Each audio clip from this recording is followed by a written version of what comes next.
जी good morning आप सभी का। मैं यशपाल यादव वेद पाठशाला में आप सभी का दोबारा से वेलकम है।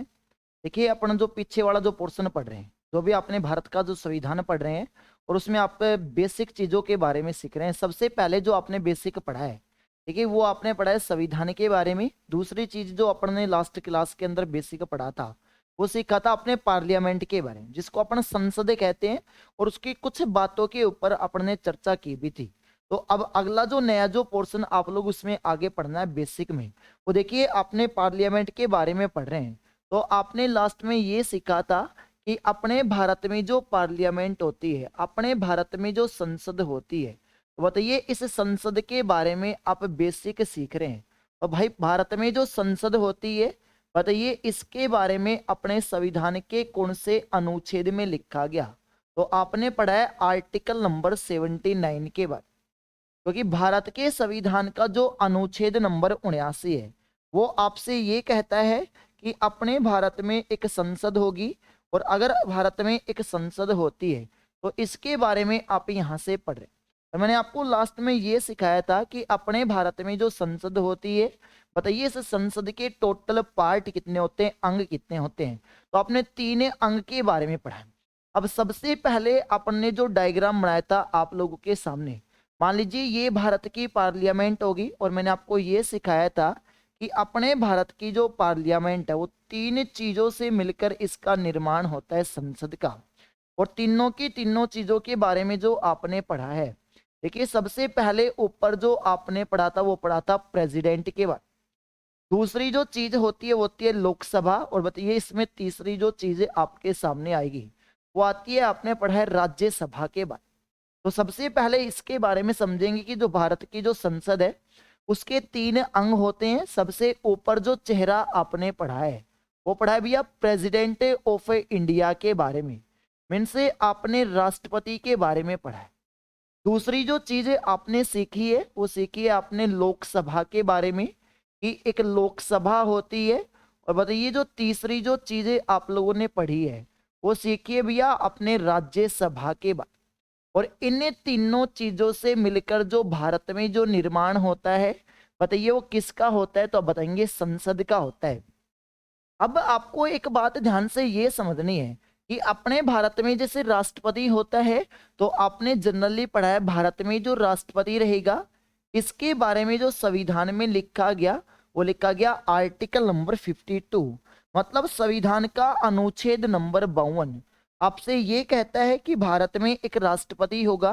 और अगर आर्टिकल नंबर 52 में राष्ट्रपति के बारे में लिखा गया, तो आपने पढ़ा है लोकसभा के बारे में, और लोकसभा के बारे में लिखा गया संविधान के आर्टिकल नंबर 81 में। और आपने पढ़ा है राज्यसभा के बारे में, तो बताइए राज्यसभा के बारे में कहाँ पे लिखा गया। तो बताएंगे आर्टिकल नंबर 80। इन तीनों चीजों के बारे में आपने बेसिक पढ़ा है। और मैंने सबकी एज के बारे में भी पढ़ाया था कि राष्ट्रपति के लिए मिनिमम एज 35 होती है, लोकसभा के मेंबर के लिए एज जो है 25 होती है, और राज्यसभा का मेंबर बनने के लिए जो एज होती है वो 30 होती है। इन चीजों के बारे में भी आपने बेसिक में पढ़ा है। अब इसके बाद मैंने ये भी सिखाया था कि अपने भारत में जब भी लोकसभा का इलेक्शन होता है, राज्यसभा के इलेक्शन होते हैं, या राष्ट्रपति के चुनाव होते हैं, तो कौन कौन कैंडिडेट चुनाव में भाग लेगा, ये सारी बातें आपने सीखी है। आज बेसिक में एक बात और सिखा रहा हूं आप लोगों के सामने, कि मान लीजिए जब भी इनके टेन्योर से प्रश्न आए, जैसे सबसे पहली बात मैं आपके सामने ये कह दूं कि बताइए जो भी भारत में प्रेसिडेंट होगा, जो भी भारत में राष्ट्रपति होगा, बताइए सबसे पहले तो बात ये आपको सीखनी है कि भारत में जो राष्ट्रपति का जो टेन्योर होता है इसके बारे में संविधान में कहाँ पे लिखा गया। तो बताएंगे आर्टिकल नंबर 56।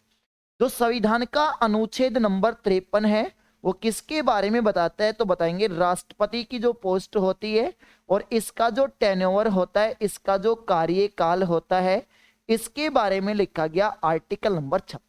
और बताइए जो भी भारत में राष्ट्रपति होगा जनरली उसका कार्यकाल कितने साल का होगा। तो बताएंगे 5 साल का। आसान सा प्रश्न, सबको पता होता है, लेकिन थोड़ा सा अवॉइड अगर प्रश्न आपसे पेपर में पूछे कि मान लीजिए आपने अभी कहा है कि भारत में जी राष्ट्रपति का जो कार्यकाल होता है वो 5 साल का होता है, लेकिन अगर मैं आपको ये कह दूं कि मान लीजिए कोई भी राष्ट्रपति है और उसको राष्ट्रपति के पद पर रहते हुए मान लीजिए 3 साल हो चुके हैं, तो बताइए बाकी कितने साल बच गए? तो अब बताएंगे जी 2 साल।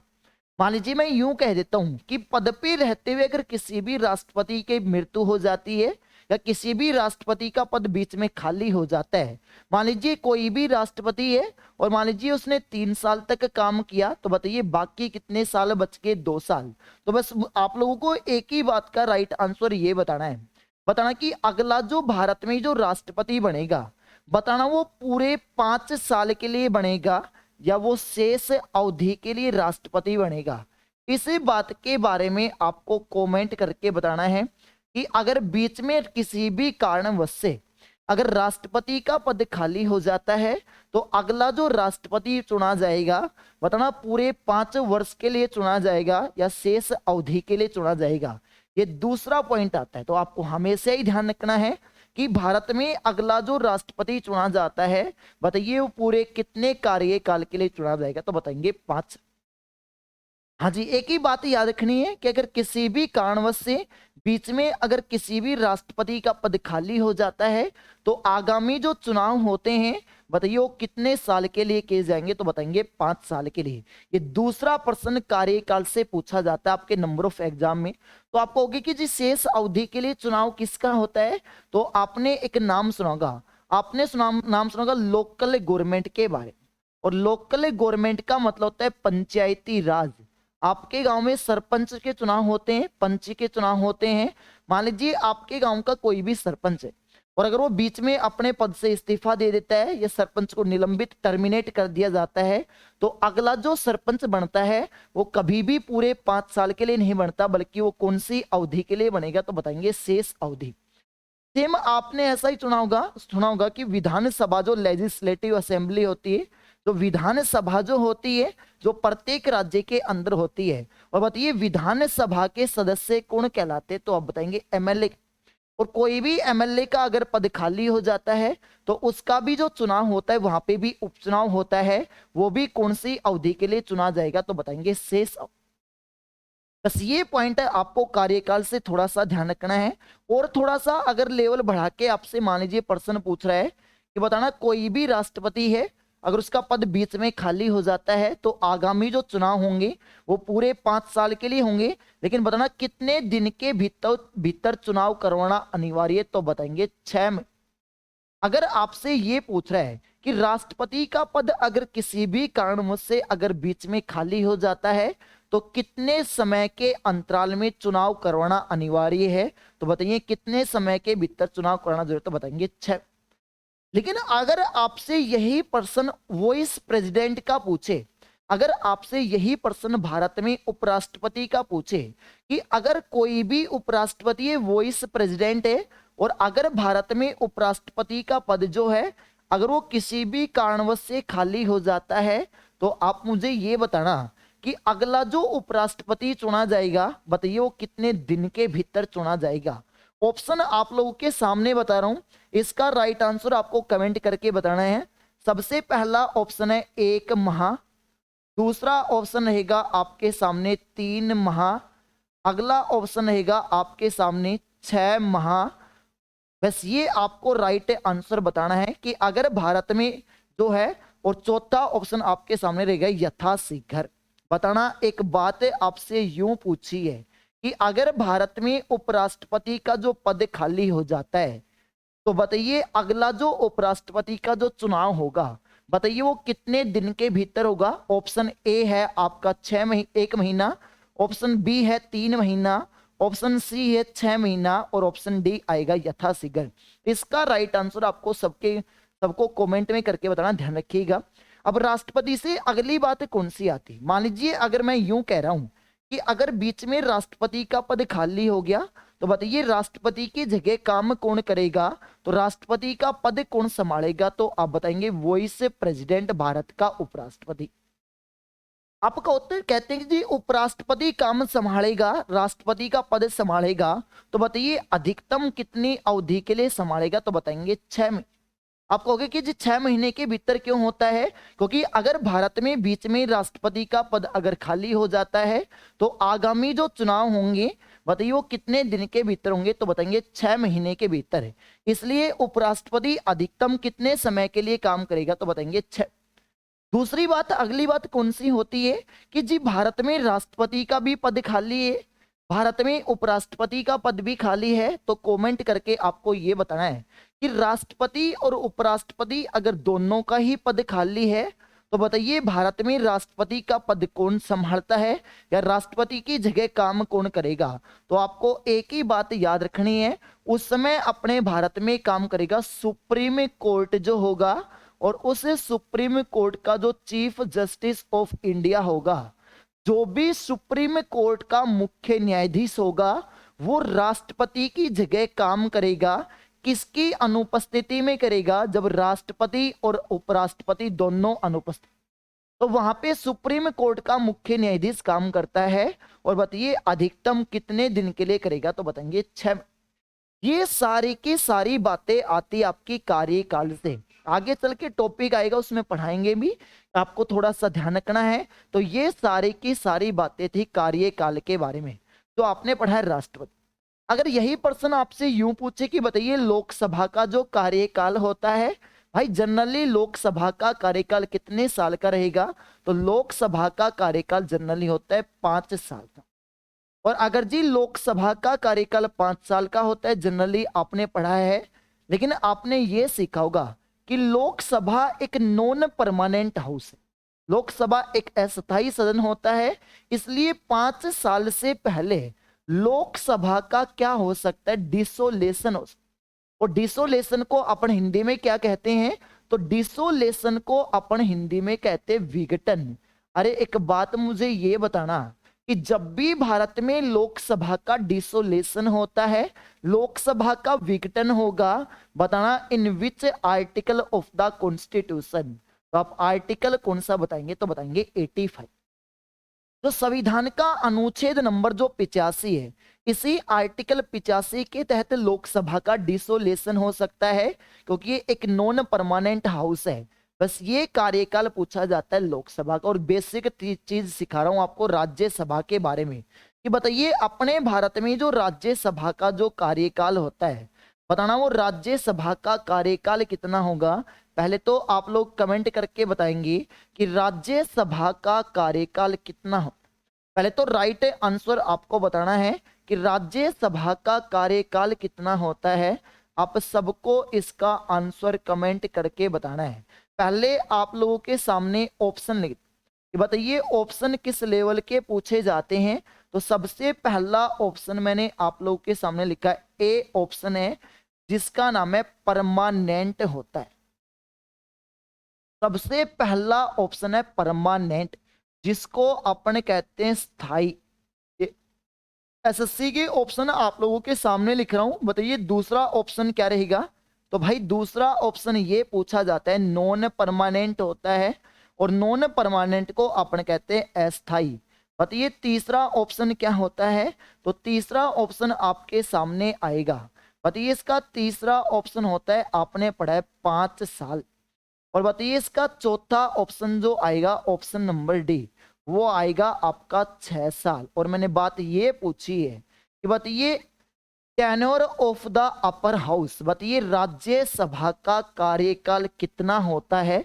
सबसे पहला ऑप्शन ए है परमानेंट स्थायी होता है, ऑप्शन बी है नॉन परमानेंट अस्थायी होता है, ऑप्शन सी है 5 साल का होता है, और ऑप्शन डी है कि 6 साल का होता है।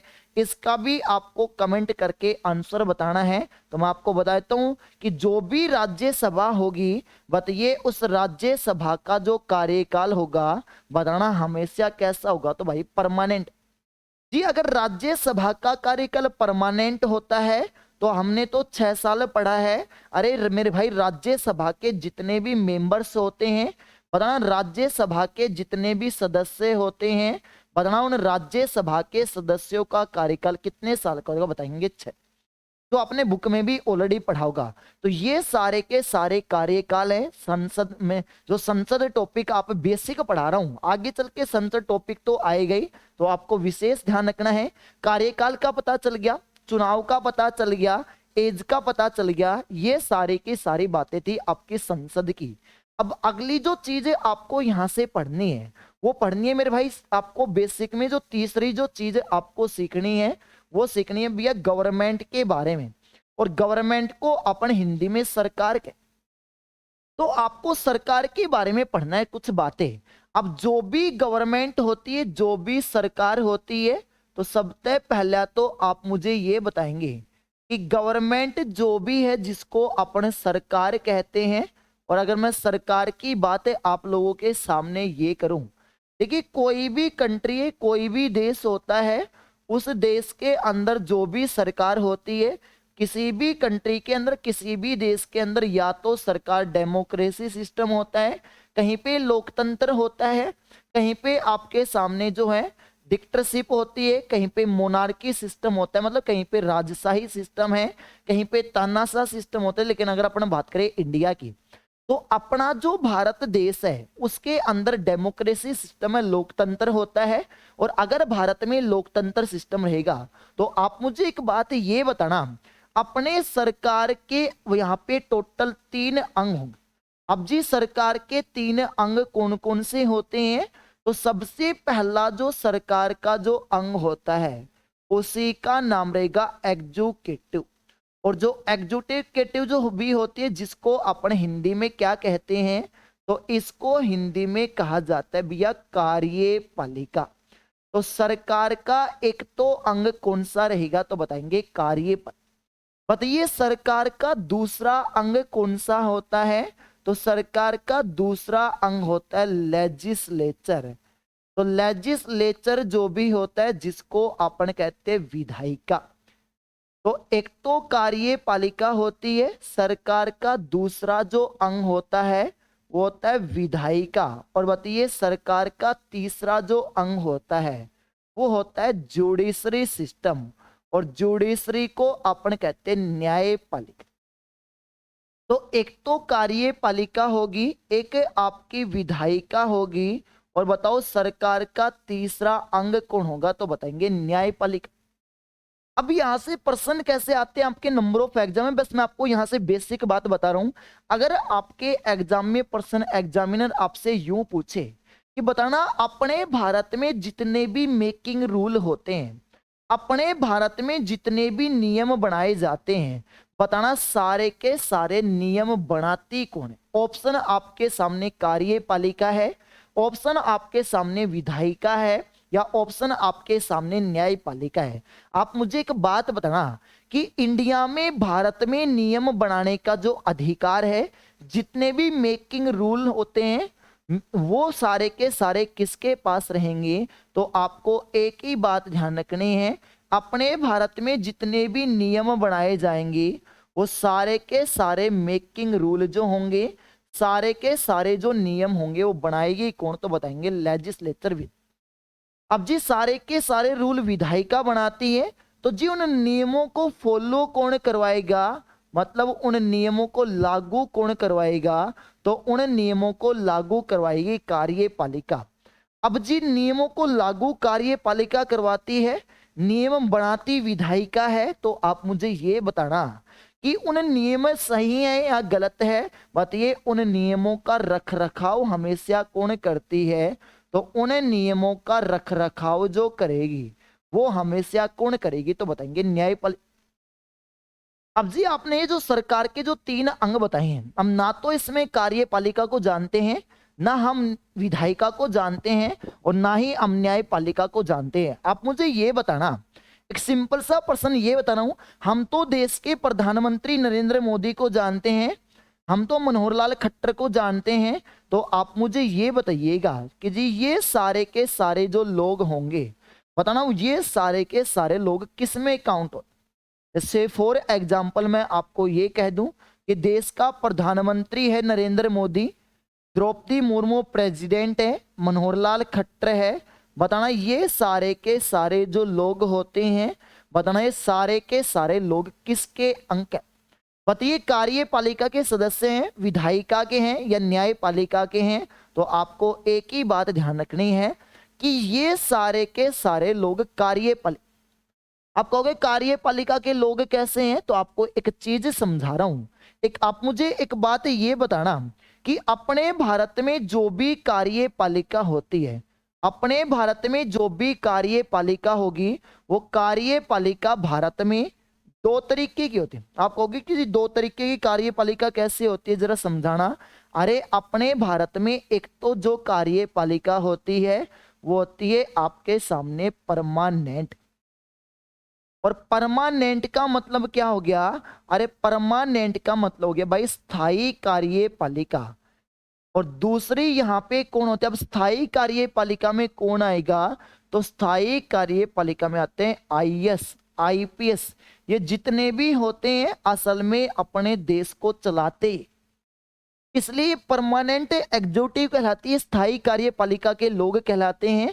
और बताइए भारत में जो दूसरी आपके सामने कार्यपालिका आती है, वो दूसरी भारत में कार्यपालिका कौन सी होगी? तो होगी नॉन परमानेंट। और नॉन परमानेंट का मतलब क्या हो गया? अरे मेरे भाई नॉन परमानेंट का मतलब होता है अस्थायी कार्यपालिका। अब जी ये अस्थायी जो कार्यपालिका होती है, बताना इस अस्थायी कार्यपालिका में आता कौन है? तो आपको एक ही बात ध्यान रखनी है कि जो भी अपने भारत में जो इलेक्टेड गवर्नमेंट होती है, अरे वो इलेक्टेड गवर्नमेंट जो आपने कितने साल के लिए चुनी है, वो इलेक्टेड जो आपकी गवर्नमेंट रहेगी, वो सारे के सारे जो इलेक्टेड गवर्नमेंट होगी, वो सारे के सारे नॉन परमानेंट एग्जीक्यूटिव अस्थायी कार्यपालिका के लिए लोग कहलाएंगे। और बताइए ये इलेक्टेड गवर्नमेंट आपने कितने साल के लिए चुनी है? तो बताएंगे नरेंद्र मोदी 5 साल के लिए आपने चुनाव किया है, मनोहर लाल खट्टर का आपने 5 साल के लिए चुनाव किया है, राष्ट्रपति द्रौपदी मुर्मू का आपने 5 साल के लिए चुनाव किया है। तो ये सारे के सारे जो लोग होंगे वो कार्यपालिका के लोग कहलाएंगे, क्योंकि आपकी कार्यपालिका दो तरीके की होती है। और जो नॉन परमानेंट जो एग्जीक्यूटिव होती है, अस्थायी जो कार्यपालिका होती है, उसमें आएगी इलेक्टेड। अब यही लोग जब आपके लिए संसद में जाते हैं, यही लोग जब आपके लिए संसद में जाएंगे, आपके लिए चिल्लाएंगे कि आपका पेपर लीक नहीं होना चाहिए। ये तो जो कार्यपालिका के जो लोग होते हैं, और जब वो विधायिका में जाते हैं तो वही कार्यपालिका के लोग कहलाएंगे, विधायिका के लोग कहलाते। इसलिए अपने इंडिया का एक रूल है, विशेष ये रहेगा कि अपने भारत में जो एग्जीक्यूटिव होती है, जो कार्यपालिका होती है, और जो लेजिस्लेटिव होती है, ये दोनों की दोनों बोथ आर क्या रहेंगी? सेम। मतलब अपने भारत में जो कार्यपालिका और विधायिका है वो दोनों की दोनों एक ही है। और अगर भारत में कार्यपालिका और विधायिका दोनों ही एक होती है तो ये आपको थोड़ा सा ध्यान रखना है। लेकिन अमेरिका की अगर मैं बात करूं तो अमेरिका में सेम इसके विपरीत होता है। और तीसरी जो चीज आप लोगों के सामने आएगी वो आएगी मेरे भाई जुडिशरी सिस्टम। और जुडिशरी सिस्टम को अपन कहते हैं न्यायपालिका। आप सबसे पहले ये बताइए कि अपने भारत में जो जुडिशरी सिस्टम है, बताना अपने भारत में जुडिशरी सिस्टम है कैसा? मतलब अपने भारत में मतलब जो जुडिशरी सिस्टम है वो इंडिपेंडेंट जुडिशरी। जी इंडिपेंडेंट जुडिशरी है मतलब क्या हो गया? अरे अपने भारत में इंडिपेंडेंट का मतलब ये हो गया कि अपने भारत में स्वतंत्र न्यायपालिका है, इंडिपेंडेंट जुडिशरी। और अगर भारत में स्वतंत्र न्यायपालिका है तो आप मुझे ये बताना कि हमने ये वाला जो कंसेप्ट लिया है, बताइए स्वतंत्र न्यायपालिका का जो कंसेप्ट आया है, बताइए हमने कहां से बोरो किया है? विच स्वतंत्र न्यायपालिका का जो कंसेप्ट आया है तो हमने कौन से देश से अडॉप्ट किया है? विच कंट्री अडॉप्ट भाई independent judiciary system in India? बताइए भारत में जो स्वतंत्र न्यायपालिका का जो कंसेप्ट आया है हमने कौन से देश के संविधान से लिया है? तो इंडिया में जो है इंडिपेंडेंट जो जुडिशरी सिस्टम आया है, जो स्वतंत्र न्यायपालिका का जो कंसेप्ट आया है, बताना वो कौन से देश के संविधान से आया है? तो आप बताएंगे यूएसए। United state America. तो स्वतंत्र न्यायपालिका का जो कंसेप्ट आया है वो अमेरिका के संविधान से आया है। और अगर आपसे यूं पूछे कि बताना अपने भारत में अगर स्वतंत्र न्यायपालिका अमेरिका से आई है तो बताइए भारत के संविधान में आपने नाम सुना होगा फंडामेंटल राइट्स। और फंडामेंटल राइट्स को क्या कहते हैं? मौलिक अधिकार। तो बताइए मौलिक अधिकार का कंसेप्ट भी कहां से आया है तो भी आप बताएंगे। अब ये एक टॉपिक आएगा संविधान में, जब आपका ये पूरे के पूरा बेसिक आज जब आपका क्लियर हो जाएगा तो मैं प्रत्येक दिन आपको जो है पूरे संविधान का एक एक टॉपिक वाइज चलेंगे, एक एक भाग वाइज आपको पढ़ना पड़ेगा। तो वो आपका जुडिशरी सिस्टम जो है वो इंडिपेंडेंट जुडिशरी सिस्टम है, अमेरिका के संविधान से आया है। तो आपको एक टॉपिक पढ़ाया जाएगा foreign sources of Indian constitution है, भारतीय संविधान के विदेशी स्रोत पढ़ेंगे। और जब आप भारतीय संविधान के विदेशी स्रोत पढ़ेंगे तो उसमें पढ़ेंगे आप बहुत सारी चीजों के बारे में। अब सबसे पहली जो चीज आपको यहां से पढ़नी है, देखिए उसके बारे में आप जो जुडिशरी सिस्टम के बारे में जब भी आप पढ़ेंगे तो भारत में स्वतंत्र न्यायपालिका है। और आप लोग सब एक बात जानते हैं कि अपने भारत में सबसे ऊपर जो है वो अपने भारत में सबसे ऊपर होता है सुप्रीम कोर्ट। और सुप्रीम कोर्ट जो भी होगा इस सुप्रीम कोर्ट को अपन कहते हैं उच्चतम न्यायालय। और बताओ अगर भारत में एक सुप्रीम कोर्ट होता है तो बताइए इस बात के बारे में अपने संविधान के कौन से अनुच्छेद में लिखा गया? तो आप बताएंगे article number 124 to article number 147 depended on Supreme court.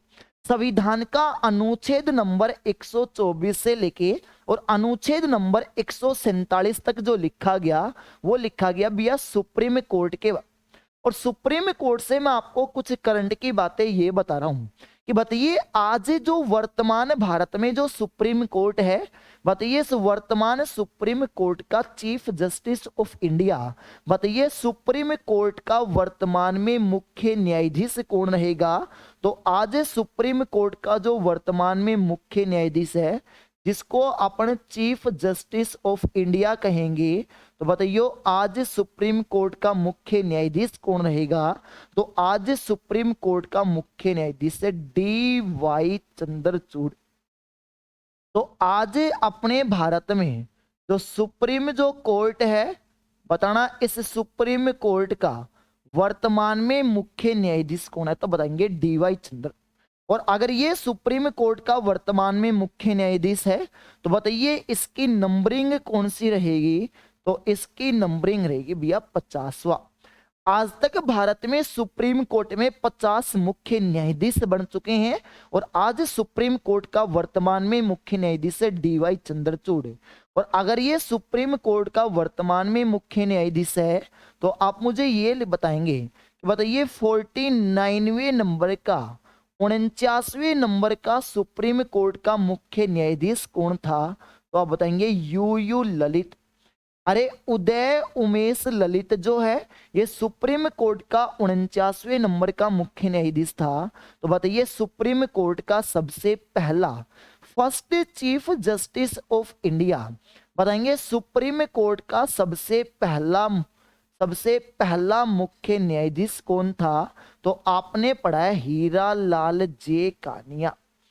Supreme court का सबसे पहला मुख्य न्यायाधीश तो आपने नाम पढ़ा होगा हीरा लाल जे कानिया, ये सुप्रीम कोर्ट का सबसे पहला। और अगर कोई आपसे यूं पूछ ले कि बताओ वर्तमान समय तक सुप्रीम कोर्ट के अंदर कुल कितनी महिलाएं चीफ जस्टिस रह चुकी हैं, तो आज तक का रिकॉर्ड है और भारत में आज तक कोई भी महिला सुप्रीम कोर्ट के अंदर मुख्य न्यायाधीश नहीं बनी है। और अगर आज तक कोई भी महिला मुख्य न्यायाधीश नहीं बनी है तो आप मुझे एक बात ये बताना कि अपने भारत के अंदर सुप्रीम कोर्ट के जो सबसे पहली महिला जज बनी है, देखिए सुप्रीम कोर्ट में कोई भी महिला मुख्य जज नहीं बनी है लेकिन सुप्रीम कोर्ट के अंदर महिला जज जरूर बनी है। तो बताना सुप्रीम कोर्ट के अंदर जज बनने वाली सबसे पहली महिला कौन रहेगी? तो आपने नाम सुना होगा, वन लाइनर में बहुत बार पूछा जाता है कि बताओ सुप्रीम कोर्ट के अंदर जज बनने वाली सबसे पहली महिला न्यायाधीश कौन है? तो आप बताएंगे फातिमा बी। ये सुप्रीम कोर्ट के अंदर जज बनने वाली सबसे पहली महिला थी। तो आपने नाम सुना लीला सेठ के बारे में। हाई कोर्ट के अंदर जज बनने वाली सबसे पहली महिला कौन थी? तो आपने नाम सुना लीला सेठ। भाई ये क्लासेस में आपको पढ़ाया गया अब तक पूरा का पूरा बेसिक। आपने केवल ये सीखा है कि संविधान क्या होता है, संविधान कहाँ का लिखित संविधान है, कहाँ का अनरिटन कॉन्स्टिट्यूशन है। आपने पार्लियामेंट के बारे में पढ़ा है बेसिक, कि लोकसभा क्या होती है, राज्यसभा क्या होती है, राष्ट्रपति क्या होता है। और आपने तीसरी जो चीज बेसिक में सीखा है वो सीखा आपने सरकार के बारे। अब जब भी आप लोग आगे का जो पोर्शन पढ़ेंगे वो पढ़ेंगे इंडियन कॉन्स्टिट्यूशन, और इंडियन कॉन्स्टिट्यूशन में आप पढ़ेंगे भारत के संविधान के बारे। और दुनिया में सबसे लंबा लिखित संविधान ही भारत का है। मैंने आपको एक बात बता रखी है, मैंने एक कंडीशन आपके सामने ये रखी थी। आगे चलते हैं तो आगे पढ़ेंगे इंडियन कॉन्स्टिट्यूशन, जिसको अपन कहेंगे भारतीय संविधान। और भारतीय संविधान के बारे में कुछ तो बातें आपने बेसिक में पढ़ ली। अब ये तो बात बेसिक से होगी कि बताइए भारतीय संविधान का जनक किसे कहा जाता है? भीमराव अंबेडकर को कहा जाता है। संविधान को बनने में कुल समय कितना लगा था? 2 साल 11 महीने 18 दिन को लगा था। संविधान का डिजाइनर कौन है? नंदलाल बोस है। ये बातें मैंने आपको बेसिक में पढ़ाई है। अब सबसे पहला जो बात आपको सीखनी है वो ये सीखनी है कि जो भारत का जो संविधान लागू हुआ था, बताना भारत का संविधान लागू कब हुआ था? तो आपने पढ़ा है 26 जनवरी 1950। और जैसे ही संविधान 26 जनवरी 1950 को लागू हुआ तो मेरे भाई ये कैसा संविधान कहलाएगा? तो ये कहलाएगा मूल संविधान।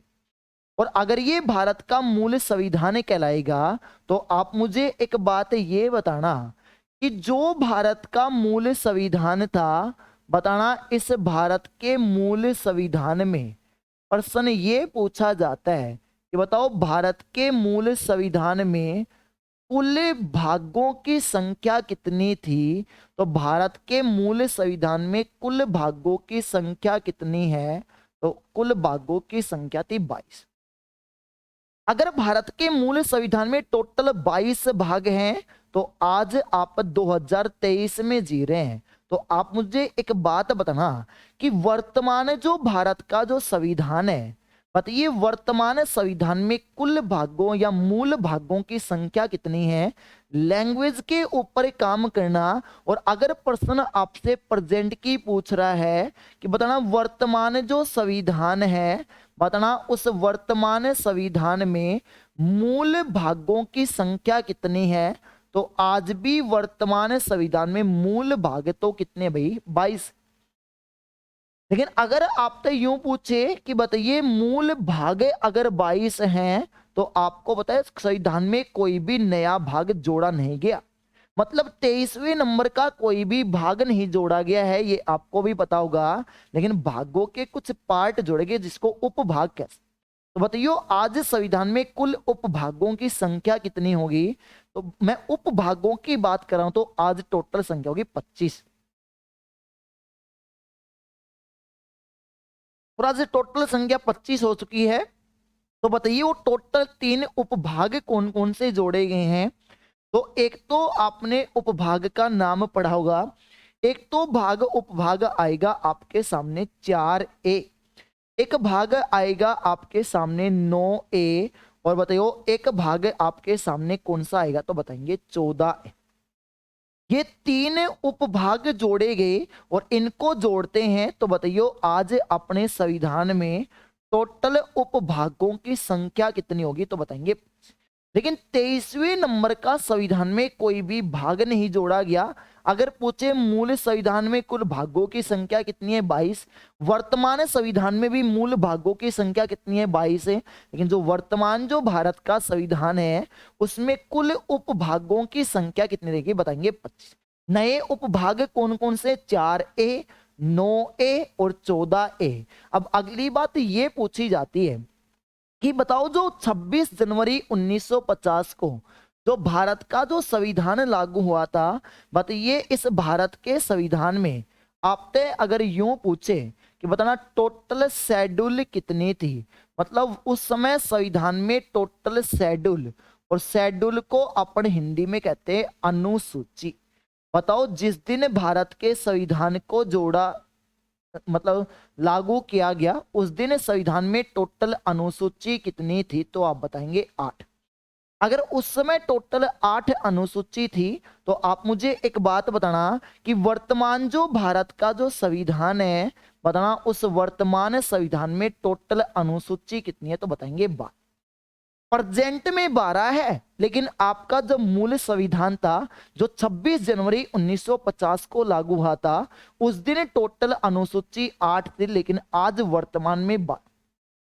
जी 9वीं अनुसूची को बाद में जोड़ा गया, 10वीं को बाद में जोड़ा गया, 11वीं अनुसूची को बाद में जोड़ा गया, और 12वीं अनुसूची को भी बाद में जोड़ा गया।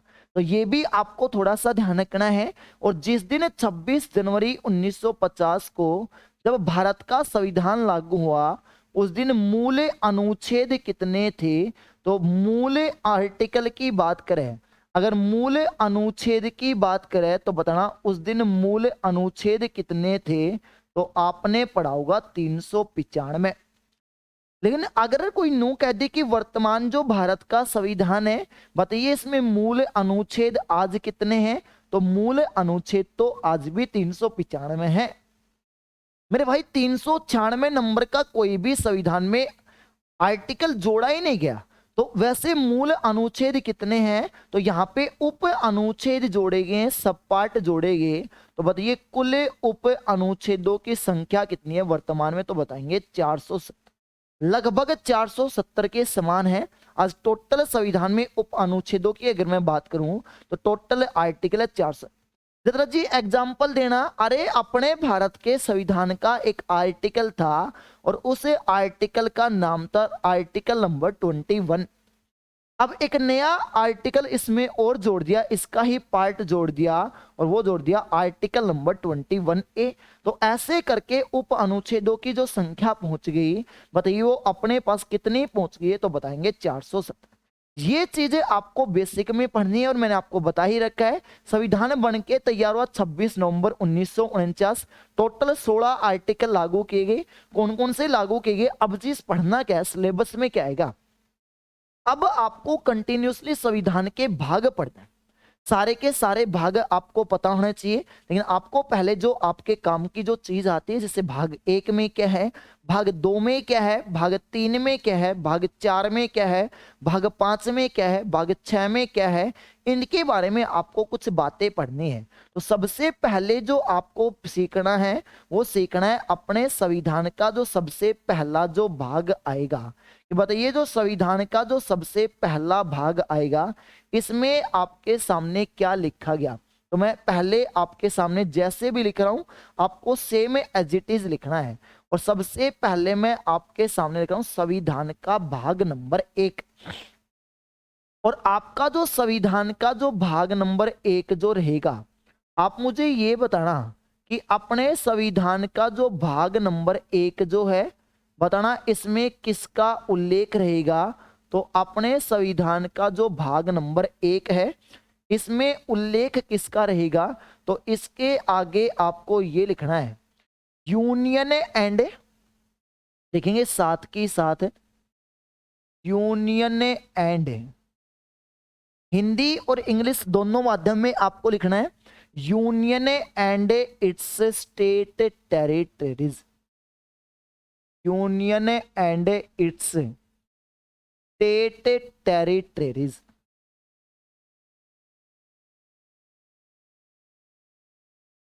Union and it's state territories, Hindi में कहते हैं इसको संघ एवं उसका राज्य क्षेत्र।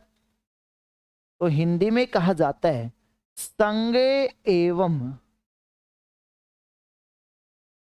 एवं उसका राज्य क्षेत्र। तो union and it's state territory, संघ एवं उसके राज्य क्षेत्र। और बताइए इस बात के बारे में अपने संविधान के कौन से भाग में लिखा गया, तो बताएंगे भाग नंबर 1। और अगर संविधान के भाग नंबर 1 में लिखा गया, तो बताइए संविधान के कौन से अनुच्छेद में लिखा गया? तो आप बताएंगे आर्टिकल नंबर 1 से शुरुआत होगी और बताइए संविधान के कहां तक जाएगा? तो बताएंगे आर्टिकल नंबर 4। तो अपने संविधान का जो सबसे पहला भाग 1 है, क्योंकि अगर आपने बेसिक पढ़ लिया तो अब आपको संविधान के सारे भाग पढ़ने पड़ेंगे। और आपसे अगर यूं पूछा जा रहा है ये बताओ, जो अपने संविधान का जो भाग नंबर 1 है इसमें किसका उल्लेख है? तो बताएंगे union and it's state territory, संघ एवं उसका राज्य क्षेत्र। और बताइए संघ एवं उसका राज्य क्षेत्र जो है, बताना इसका उल्लेख संविधान के कौन से अनुच्छेद में? तो बताएंगे 1 से। ऐसे जैसे आपसे यूं पूछे कि बताना सिटीजनशिप, बताना नागरिकता का जो उल्लेख है, बताना वो संविधान के कौन से भाग में है? तो इसका कमेंट करके आपको राइट आंसर बताएंगे नागरिकता।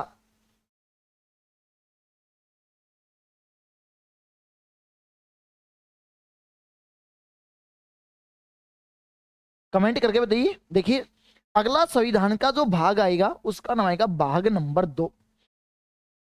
तो अगला जो भाग है आप पढ़ेंगे वो पढ़ेंगे संविधान का भाग नंबर 2। और बताओ जो संविधान का जो भाग नंबर 2 है, बताना उस भाग नंबर 2 में आप किसके बारे में पढ़ेंगे? तो संविधान के भाग नंबर 2 में पढ़ेंगे आप नागरिकता के बारे में। और जो संविधान का भाग नंबर 2 जो नागरिकता है इसके बारे में पढ़ेंगे सिटीजनशिप। तो भाग नंबर 2 में जो आपको पढ़ना है वो पढ़ना है भैया सिटीजनशिप के बारे में। और सिटीजनशिप को अपन हिंदी में क्या कहते हैं?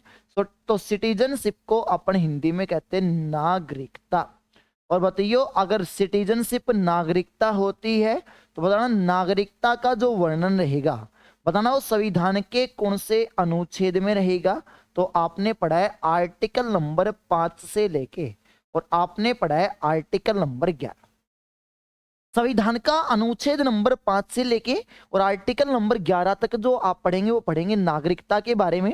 और आप मुझे एक बात ये बताना कि अपने जो नागरिकता का जो कंसेप्ट लिया है, बताओ नागरिकता का कंसेप्ट हमने कौन से देश के संविधान से लिया है? तो नागरिकता का जो कंसेप्ट आया है, बताइए भाई कौन से देश के संविधान से आया है? पहले तो ये पता होना चाहिए कि अपने भारत में जो नागरिकता है, बताना भारत में नागरिकता कैसे रहेगी? तो बताएंगे सिंगल सिटीजनशिप। जी सिंगल सिटीजनशिप का मतलब क्या हो गया? अरे अपने भारत में जो नागरिकता है वो भारत में एकल नागरिकता है।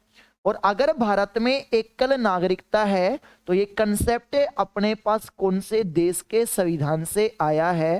तो नागरिकता का कंसेप्ट हमने कहां से लिया है? तो बताएंगे ब्रिटेन। तो अगर बात करें इंडिया की तो अपने भारत में एकल नागरिकता है। और अगर भारत में एकल नागरिकता है तो बताइए नागरिकता का उल्लेख कौन से भाग में है? भाग 2 में। बताइए संविधान के कौन से अनुच्छेद में रहेगा? तो बताएंगे 5 से। जी नागरिकता भाग 2 में है, आर्टिकल 5 से 11 में है। भारत में एकल नागरिकता है। बताइए इस बात का मतलब क्या हो गया? एकल नागरिकता का मतलब क्या हो गया? पहले ध्यान से समझेंगे। मैं एक डायग्राम बना के आपके सामने समझा रहा हूं। मान लीजिए मैंने एक डायग्राम बनाया इन केस ऑफ इंडिया, और इन केस ऑफ इंडिया में मैंने जो आपके सामने जो डायग्राम बनाया, और मान लीजिए ये एक और डायग्राम बना दिया मैंने इन केस ऑफ अमेरिका। ये 2 डायग्राम आप लोगों के सामने हैं, ध्यान से समझना। अगर मैं आप लोगों के सामने यूं कह दूं कि मान लीजिए ये भारत की पूरी केंद्र सरकार, और अगर ये इंडिया की सेंट्रल गवर्नमेंट है, तो आप इंडिया के अगर आप किसी राज्य में रहते हैं, जैसा मैं यूं कह दूं आप लोगों से कि आप इंडिया का एक राज्य जिसका नाम है हरियाणा, आप हरियाणा में रहते हैं, या इंडिया का एक राज्य जिसका नाम रहेगा आपके सामने गुजरात है, आप गुजरात में रहते हैं। इंडिया का एक राज्य जिसका नाम है राजस्थान है, आप राजस्थान में रहते हैं। तो सिंपल सी एक बात है, पंजाब है, यूपी है, आंध्र प्रदेश है। अगर आप भारत के निवासी हैं और अगर आप भारत के किसी भी राज्य में रहते हैं तो उस राज्य की आपको अलग से नागरिकता लेने की आवश्यकता नहीं है। जी उस राज्य की नागरिकता लेने की अलग से आवश्यकता नहीं है। इस बात का मतलब क्या हो गया? अरे अगर आपका जन्म इंडिया के अंदर हुआ है तो आपको और इंडिया के किसी अगर आपके राज्य में हुआ है तो उस राज्य की नागरिकता अलग से लेने की आवश्यकता नहीं है। आप बाई बर्थ, बाई जन्म के आधार पर ही आप इंडिया के नागरिक कहलाएंगे। तो बताना अपने भारत में जो नागरिकता रहेगी, बताना कैसे रहेगी। लेकिन पहले इसका एक्सेप्शन था, पहले इसका अपवाद था। और बताइए अपवाद कौन सा राज्य था, तो आपने पढ़ा होगा जम्मू कश्मीर के बारे में, कि जम्मू कश्मीर भारत का एक्सेप्शन अगर मैं बात करूं, अपवाद की अगर मैं बात करूं, तो अपवाद के बारे में आपने पढ़ा होगा जम्मू कश्मीर। जब जम्मू कश्मीर एकमात्र ऐसा राज्य था जहां पे कैसी नागरिकता थी, डुअल सिटीजनशिप, दोहरी नागरिकता। लेकिन जैसे ही आर्टिकल 370 को हटाया गया जम्मू कश्मीर में से, तो आपको पता है यहां पे भी आपका पूरा का पूरा एकल नागरिकता हो चुकी है। सेम कंडीशन आपकी अमेरिका में इसका थोड़ा विपरीत है। जी अमेरिका में विपरीत कैसे है, क्योंकि अमेरिका में जितने भी स्टेट हैं, जितने भी राज्य बने हुए हैं, मान लीजिए ये अमेरिका की सेंट्रल गवर्नमेंट होगी, और अमेरिका के आप अगर किसी शहर में रहते हैं, जिस तरह मैं नू कह दूं आपके सामने, किसी आप अमेरिका के किसी राज्य में रहते हैं, आगे एक सेकंड, अगर आपसे यूं पूछा जा रहा है, मान लीजिए मैंने ये डायग्राम बनाया इन केस ऑफ अमेरिका, मान लीजिए अमेरिका के आप किसी राज्य में रहते, टेक्सास है, अलास्का है, ये जितने भी अमेरिका के स्टेट हैं, तो आप अगर अमेरिका में रहते हैं तो आपको यहाँ की भी नागरिकता लेनी पड़ेगी और वहाँ की अलग से नागरिकता लेनी पड़ेगी। इसलिए अमेरिका जो आपका जो कंट्री है उसके अंदर कैसी नागरिकता रहेगी, तो बताएंगे ड्यूल सिटी। और ड्यूल सिटीजनशिप को अपन हिंदी में कहते हैं दोहरी नागरिकता, ये आपको ध्यान रखना। लेकिन अगर अपन बात करें इंडिया की, तो बताइए अपने भारत में जो नागरिकता है वो एकल नागरिकता है। कंसेप्ट ब्रिटेन से आया है, संविधान के भाग 2 में रखा है और आर्टिकल नंबर 5 से 11 में अपने ना। अब आप मुझे एक बात ये बताइए कि जितना भी नागरिकता का जो कंसेप्ट है आप लोगों के सामने रहेगा, बीच में से कोई भी एक अनुच्छेद आए, मान लीजिए टर्मिनेट ऑफ द प्रेसिडेंट अगर आपसे पूछे, टर्मिनेट ऑफ द सिटीजन से पूछे आपसे, तो आप बताएंगे आर्टिकल नंबर 9। बाकी जो अगली जो क्लास आएगा, अगला जो पोर्शन आएगा वो पढ़ाएंगे नेक्स्ट क्लास में। आज के लिए इतना ही आपको बेसिक पढ़ा दिया है, कल से आपका संविधान का भाग 1 शुरू करेंगे और आगे पढ़ाएंगे। आज के लिए इतना ही, थैंक यू वेरी मच।